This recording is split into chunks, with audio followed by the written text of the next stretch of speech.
gentlemen. Uh-oh. It's time for the Early Bird Special. Bringing you the best stories from the world of sports and sports entertainment.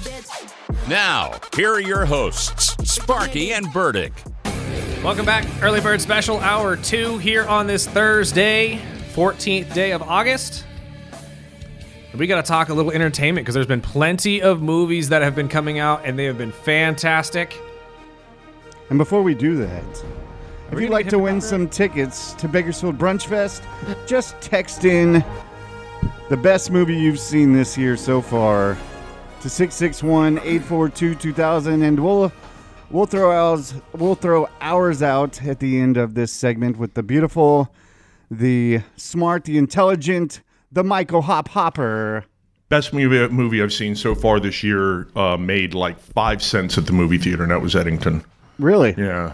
Eddington. Yeah. Which one? I always have a list with Hop. That was Ari Aster's new film, and it was with Pedro Pascal and Joaquin Phoenix. Oh, and the one it that's was about about the little town in New Mexico right. that goes wild during COVID because half the town is split, and everybody's reading stuff on the internet. And I didn't realize that was based on a true story. No, it's not based on a true okay. story. It's just it's a completely made up story, made up little town. But it's like you say New Mexico, stuff like that, I am automatically think, is this based on a real thing? It's set in a fictional little town of Eddington, New Mexico, but the whole thing is you'll recognize everything that happens in that movie, except it's on steroids. You know what I mean? So Is it streaming yet?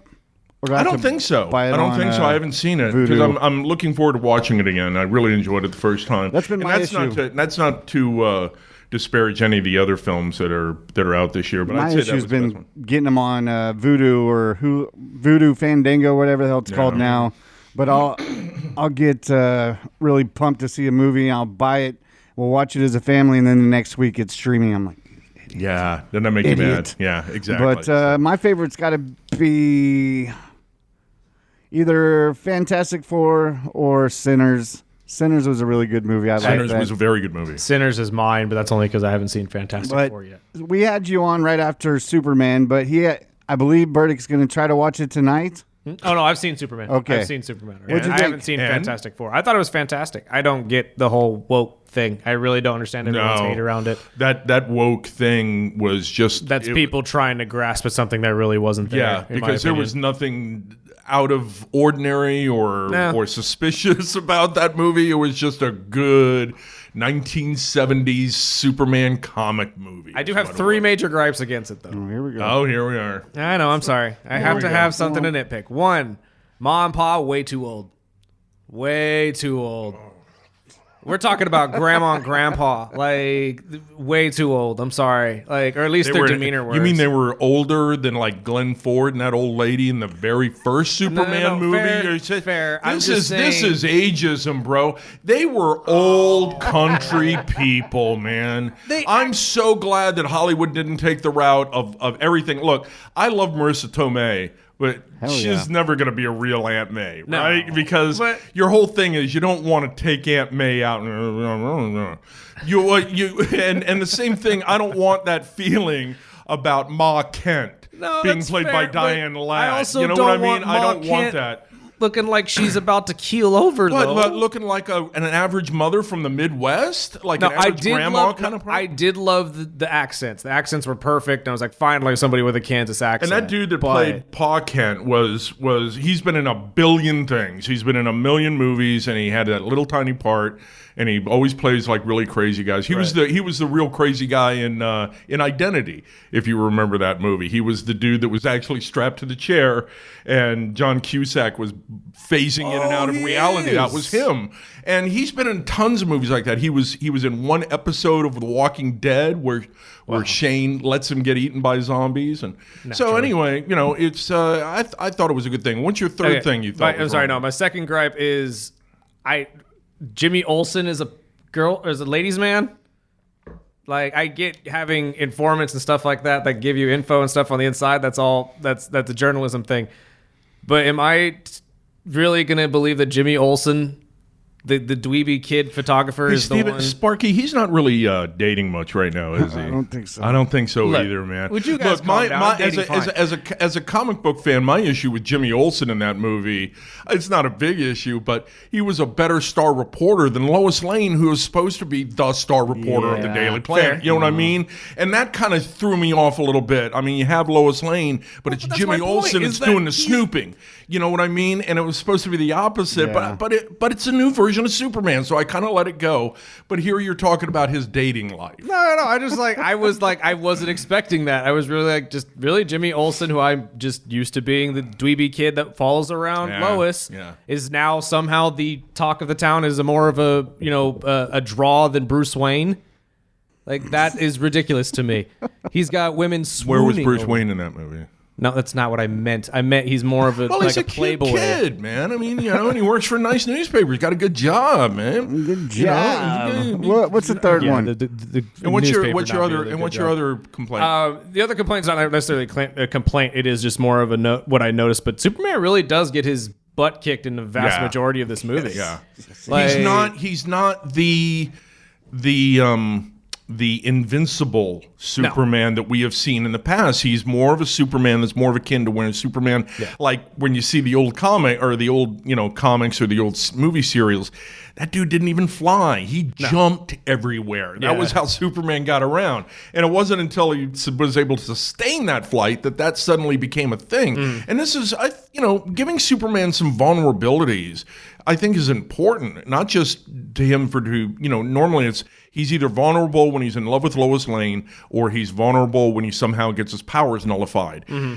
Been there, done that. Now we have a Superman who's good. He's a good Superman. He's a great Superman, but he is not Superman. Right. Things can come along and kick his ass, and that's all right. Honestly, it really did give me the animated series feel, like I was watching an old episode of Justice League. Like I was thinking like all the Max Fleischer films. Those because he had, they just had that really battling rays and struggling against opponents, rather than just flying into it with a grin on his face, Right. And honestly, it was good. I give it a solid 8. I wouldn't say it's better than Man of Steel, but I think it's a good step forward for this entire universe that we're going to get. Yeah.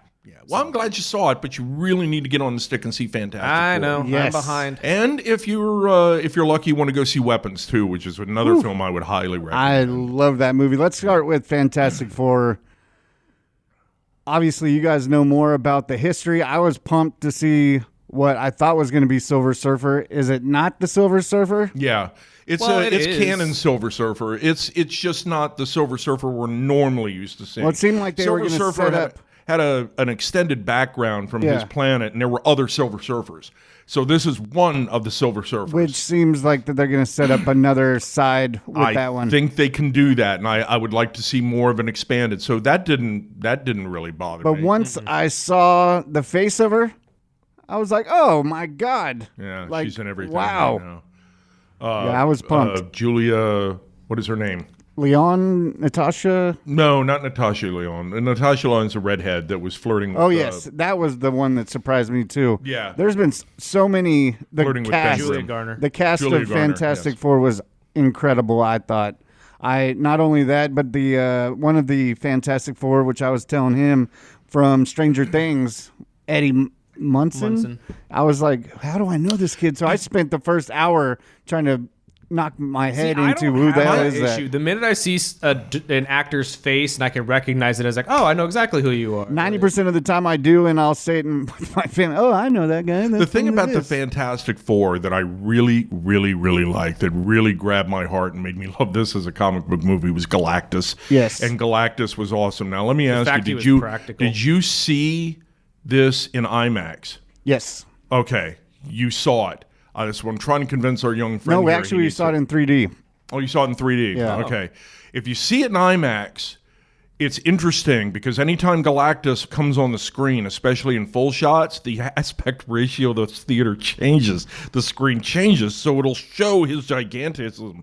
And I was impressed with that. I mean, there were times I caught my mouth being open just watching Galactus, who is... that was the he's a fine actor too, and his name escapes me, but he was the dude that was the Imps bodyguard for a long time in Game of Thrones, that actor, if you remember who he was, and who eventually betrays the imp. But anyway, they did a lot of that practical, and Ralph I thought, Ineson? yes, and he, the Galactus was just remarkable. He was a really good Marvel villain made whole, and I cannot wait to see him in Secret Wars, because if they even hold at least a little bit of the hand of comic of Secret Wars and go into this, it seems like it's going to be this big multiverse event, which Secret Wars was not. But if they hold on to a little bit of it, Galactus was key to that entire storyline. And so I'm really, really looking forward. And key in the fact that Doctor Doom was attempting to steal all of Galacticus's power during that fight. He was less interested in combating the superheroes that were on Battleworld and more interested in overtaking Galactus at that time. Well, we've got this build up for Doctor Doom. We've now got Galactus introduced. That, a good villain square off in a movie. We see the heroes fight all the time. But to see a couple of good, honest to God Marvel villains square off in the movie. Yeah, you never really see that happen. Drool. Well, and that's my first question when it comes to this, because Marvel has since come out and talked about this entire next generation of movies and where they're going and how they gave up on the Kang thing and why they gave up on the Kang thing. Because now Jonathan Majors is kind of getting his footing back as an actor, luckily, because of all of this stuff being swept away.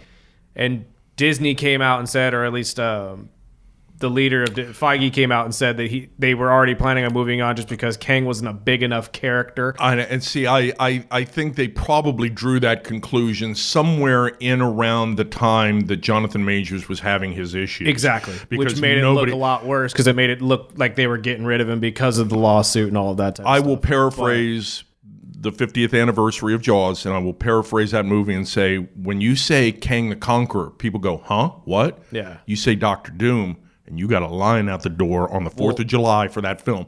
And that's why it changed. Nobody knows who the hell Kang the Conqueror is, except for real comic book fans. You know what I mean? Right. I mean, he's not even on league with, like, Thanos. Right. You know? Well, and that was going to be my question. Do you think they kind of messed up by waiting that long and trying to go Kang first rather than just saying we're going to go straight into Doctor Doom they and get were this going? Flush. Disney and Marvel were flush with success after everything that had happened leading up to and including Infinity Wars and Endgame, and they pulled it off.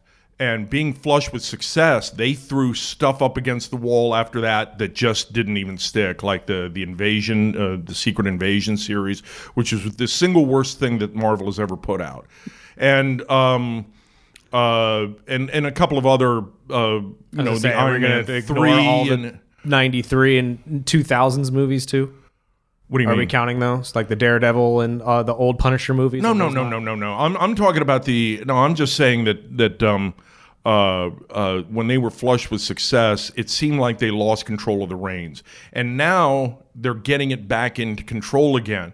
It seems like this storyline is going to start whittling down, because we've got Spider-Man coming out, which is not going to be a Doctor Doom or a Secret War story. But it's going to have elements of that are going to play into those movies, just like everything sort of maybe kind of had a little bit of a hand in moving everything forward in the Infinity Stones long storyline. Is that where we're going to see this going up? Huh? Is this where we see a Spider-Girl? Are we talking about Spider-Gwen, or which one are you referring to? No, I don't. The one they I keep pumping up with the girl from Stranger Things. I know there's a ton of different Spider movies coming out, so I didn't know which one is which. That's right. Oh, no. She, from what I understand, and we're talking about the redhead, and I can't remember her name right now. And actually, I'm looking. I don't know why I'm not looking at it. I'm looking at the cast right now, because the other one that I'm hearing is Joe Keery might be coming in to play Harry Osborn. Yeah, I've seen that rumor too. So the Steven from Stranger Things might be in on this too. Sadie Sink. Yes. Sadie Sink is supposed to be a brand new character that's not even in the comics. Like, it's not even supposed to be a thing. And it was really rumored for a long time that Anna Taylor-Joy was going to play Black Cat. Right. And that hasn't appeared on the official casting yet. So we'll see when it plays out. I mean, they're filming right now.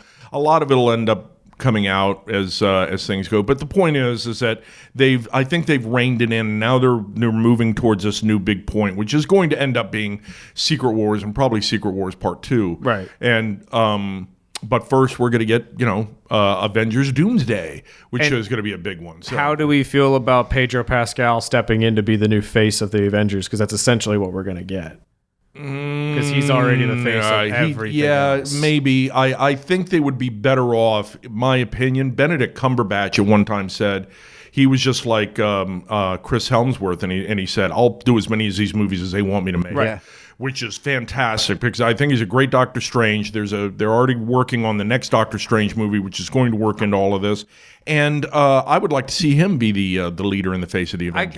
I get that, and I agree with you. To be honest with you, I'd rather see Tom Holland be the face of the Avengers going forward. But I'm a Spider-Man fan. Oh, I'm a Spider-Man fan too. We're but Spider-Man's never talking been about a leader. The internet's daddy. We're talking about Pedro Pascal. Disney's not going to exactly not have him as the face. Oh, he's going to be featured promently. I mean, he's ahead of the Fantastic Four, for the love of God. So I mean, that's what I'm saying. So he's going to be coming in as the new Robert Downey Jr., wouldn't you think? Maybe.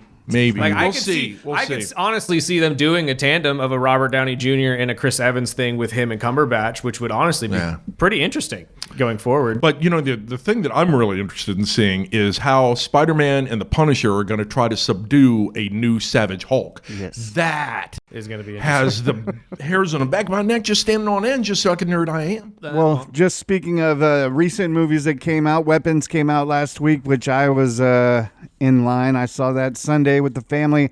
I didn't really have big expectations because I didn't really know the story.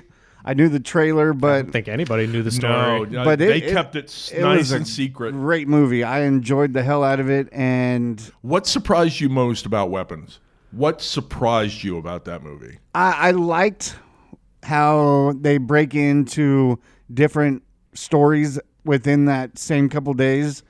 But the surprise was once I saw the old lady at the graveyard, I was like, okay, something's going on with this chick. I think for me the surprise was how funny the movie was. Yes. And the thing is, they're advertising this new horror film and all of that, and that's fair, and it is a horror film. But I think a lot of people go into a movie like that thinking they're going to get The Exorcist, where everything is as grim from moment one as it is to moment zero. And this has a lot of humor in it, especially with the police officer who just can't get his job right. And that's our Han Solo. That's a dude that played Han Solo in the Solo movie. Which we will never, unfortunately, see again. And the ex beating her up in the liquor store, which is hilarious. And his phobia of needles and everything else. It's just fantastic. So, yeah, Weapons is a really good movie. Amy Madigan, who was never featured in anything. I didn't even realize she was in the movie until she appeared like halfway through the film. Is going to get an Oscar nomination for this film. You watch. You think so? Yeah, she's going to get a Best Supporting Actress Oscar nomination out of this, and I say more than deserved because she is one of the creepiest things I've seen in a film in a long time. I sent you the story. They're going to do a prequel type story to base on that aunt. But it was Jennifer Garner? Yeah, Jennifer Garner. I mean, she's popping up everywhere. Ever since I watched Ozark, I'm seeing her everywhere. Not Jennifer Garner. I'm seeing her everywhere. Not only that, but the Sideshow Bob is here. Sideshow Bob. I'm sorry. JR walked in with his hair out, and it's too easy. I love the fact that he's growing that hair. Before I gotta stop both of you because we're talking about this movie as if everybody on the radio knows what the hell we're talking about. Well, we can't give away a lot. There is a creepy aunt, and I understand, but Julia Garner is the star of this movie, who is a teacher who had an entire class just disappear out of nowhere. Well, one kid shows up. One kid. The rest of the class is gone. Yeah, the rest of the class. So it's like, 37 kids or 17 kids or something and like all that. of the parents are up in arms about it, obviously thinking that Julia Garner's character is the reason for that. That bothered me. That was one of the things of the visuals of the movie that really bothered me when they were explaining what happened, because you don't really get to see it happen. It's explained, and then you see it through the eyes of different parents. of explaining how the children just woke up at 2:17. They knew it was 2:17 because some of the houses had alarms that were tripped at that time as the front doors were open. So that's the only reason they knew it was 2:17. Didn't wake up anybody in the house, and then they just boogie on down the street into the darkness in that goofy run where they got their arms next to their sides. It's called the Naruto which is run. Really, get cultured. Which is when they're showing the Ring camera, like you see a lot of that now. I think that's very effective to use something that's so prevalent in society, Ring cameras and security cameras. That's why I love and the it's horror seeing these movies Ring that do cameras that. of these kids just busting these doors open and just running into the night. And you got to think of, I don't have that feeling because I never made the mistake of having children. But for those of you that did make that mistake and you have these little things that you care about, that's got to be horrifying, right? I mean, that's just got to be horrifying that your little offspring just goes nuts and goes running off into the night, right? At the witching hour. Oh, I'm sorry. Was I out of line? Again, it's the Naruto run. Get cultured. I don't know what that means. I but- agree with you because it is something, or when it comes to using stuff that's within society today, because a lot of the best horror movies, in my opinion, that have been slept on have been a lot of the ones that have been done through like cell phone media. Or have you seen, I think it's called Unfriended, where they did the entire movie through essentially a web screen like you're looking at us on right now on YouTube. And they're so cleverly done. Let me take that point. That reminded me. I wasn't planning on reviewing this, but I will. And it's not just jumping on and stomping it into the ground, but I think you've seen that. Ice Cube has that new. No, Ice T has the new War of the Worlds film. Have either of you tried to watch? Is it Ice Cube? It's Ice Cube. Yeah, Ice the Cube, worst yeah. rating. Okay, so have you seen? Have either of you watched this movie? I watched it the day it came out. I'm a big War of the Worlds fan. Right. I love the book, at least one of the movies. But boy, that is a catastrophe. Really? That is a film that's going to go down as one of the worst movies ever made. That's what I'm hearing right now. It's got a 0 on Rotten Tomatoes. What is it about this movie that's so It's bad? poorly made.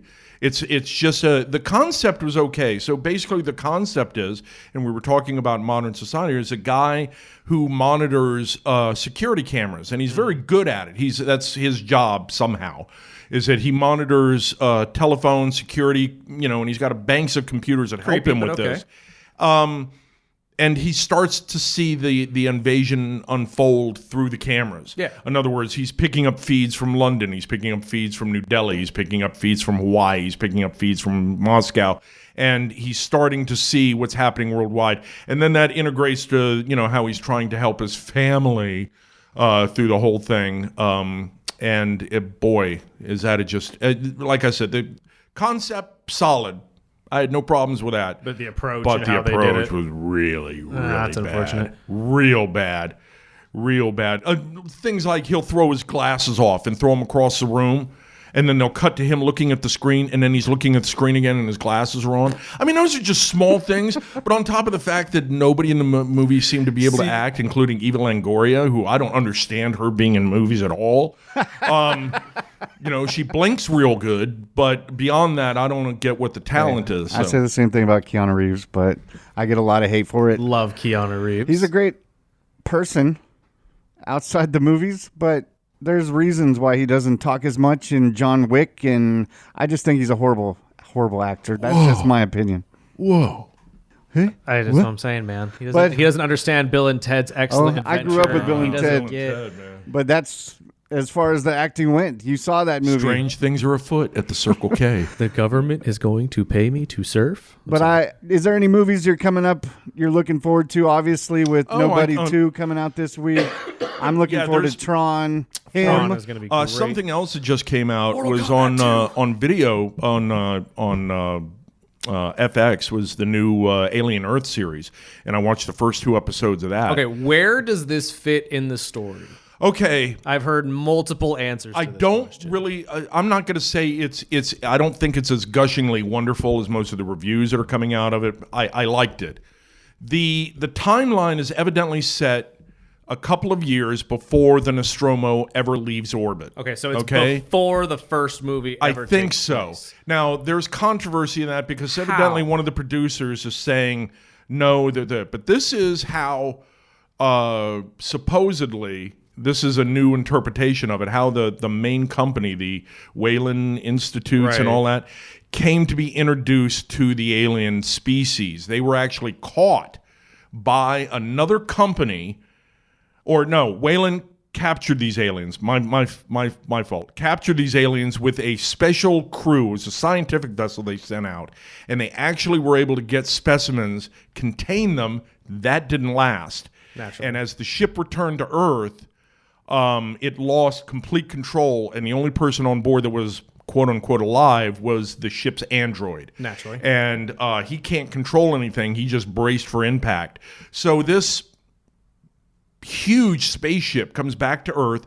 It crashes on an island that's owned by a different corporation that's a competitor of the Weyland Corporation. They develop the robots. They develop the synthetic human beings, and they're experimenting with a whole new, brand new development in AI, and you'll have to see what that is in order to see what that. I don't want to give it all away. But basically, so this huge ship crashes. It crashes in the middle of the city, which is a makeshift city that's built to support that corporation and their secret little developments of AI and all that stuff.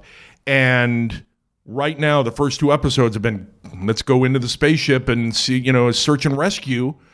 Even though there are some people that know there's a little bit more than search and rescue going on, and they send these crews in to try to, which is in the middle of these like very much 9/11 like burned out buildings and this massive spaceship that's got damage all over the place, and now you've got specimens that are breaking out, which we see the xenomorph. Obviously, they make no bones about that. You see it real early, but there are other versions. I don't know if they're the same species. I don't think they are, but they have captured other species which are also fairly invasive and don't take kindly to people being around. So they're trying to mop this situation up and not let it spread. So that's the basics of if you're asking why don't people on Earth know about the aliens and why didn't aliens take over Earth, we're seeing that. I think what we're seeing is a case of spilled milk in terms of aliens, and these several different corporations now, one, to get their hands on anything that's useful, and number 2, to contain it, are rushing in to stop this spread of aliens on Earth. Sounds like we need to call Arnold Schwarzenegger and the Predators, but I'm telling you, it's worth watching. Timothy Oliphant's seems really like good. it. I'm confused about where this fits in the storyline. I'm a massive fan of the Alien franchise, and knowing where all of this starts with the Prometheus movie, it doesn't make a lot of sense to me. No, it doesn't. And but then again, Prometheus doesn't make a lot of sense when you stack it next to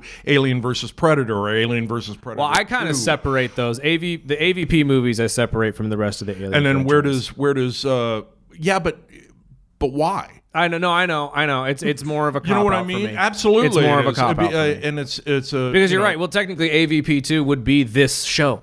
And how about if you're going to include that, then you have to include all the Predator movies because you have to say that's all part of the same universe. Which nobody knows if it is or not. It's one of those things like what was happening with Marvel after their success. Things went wild, and they were just handing out contracts to any kind of writer or director that could come up with anything that they thought was fresh or original. Well, canon be damned, and they did that. And I think that is a huge mistake. And now you got people questioning this, which is one of the questions of the series. And I agree with you. If you're trying to follow what the overall story arc was, where does this happen? And why did it happen this way? Why, after you have a research vessel bring something back, would you purposely redirect a crew of essentially space miners to go dig up an alien species? That doesn't make a whole lot of sense to me. And the most recent movies teach us that there's been multiple variants of the xenomorphs and different types, like animals and stuff like that. So, I mean... Well, yeah, it morphs according to what it goes into. Absolutely. Regardless, though, that's all neither here nor there. But before we let you go, because I do have to mention this as well, since we mentioned the Predator movies, those have been hitting grand slams in terms of how good these have been lately since the merger with Fox and Disney. You're talking about Prey, and then Prey, the animated one that they released on Hulu, the animated one. Fantastic. Prey was better than I thought it would be. The one that's coming out, Badlands, looks really good, where it's based all around following a predator itself becoming like this head leader of the group. Sure. It's gonna be. I think these are gonna be fantastic. Oh, absolutely. Well, and by the way, to talk about first, because by the time we come back next month, when we bring you back in, we'll be able to talk. Hopefully, Tron. Nobody 2 comes out this weekend. Yep. I'm looking forward to season 2 of Peacemaker. I finally finished. Yeah, it's awesome. Pumped. And we did get a listener text in before you go. It says, it's great to hear Hop on the air again. I know you guys are talking movies, but before he goes, I just hope you can tell him thank you for giving my Padres the best 2 Oriole players. Oh, man, I did think about you during trade deadline, man. At this point, too, I hear Philly's looking at Adelaide. Yeah. Okay. Hey, it's football season. Hey, speaking of football season, Hard Knocks this year. I know you're not watching, but boy, does it suck, right? Yes. God, it's awful, man. It's an awful season. Well, again, remember, this was a makeshift season. It was supposed to be Bill Belichick and the Tar Heels before all this. But as I was listening, I was coming in, and I heard you talk about how bad it is, and it's basically the Josh Allen show, and putting toddlers in dangerous cars and skidding them around tracks, which was really cool. I love when people put little tiny kids in danger. But anyway, the point is they desperately want Haley Seinfeld on. Oh, 110%, because you have nothing else on the Buffalo team. I mean, they showed enough pictures of her. It was like, yes, we're all very aware that they're married. They're not even using Damar Hamlin, the guy who almost died 2 years ago. That's how dry this team is in terms of storylines. Oh, they're going to really pump up. You got a big back tattoo piece yesterday that they're already talking about for the next episode. Yippee! Like a Steve-O kind of thing? Screw the Bills. Anyways, we love you, Hop. Thanks love for you guys joining too. us. I appreciate you asking me back. And hopefully by next month you'll be able to join us in our new studio in the basement at Woolworths. So we'll be able to get a milkshake afterwards. Are you serious? Yeah, 110%. Yeah. Mm-hmm. Labor Day week is there's the a official really week. Cool new toy shop around the corner from there. Yes, I hit it all the time. Yeah, do you really? Yes. I just discovered it yesterday. The corner on 19th? Yeah, 19th and L. Yeah. Yes. Check it out if you're a big collector. We've got plenty to talk about. We love you, Hop. We'll talk to you very soon. Love you guys. Peace on out. the Early Bird Special.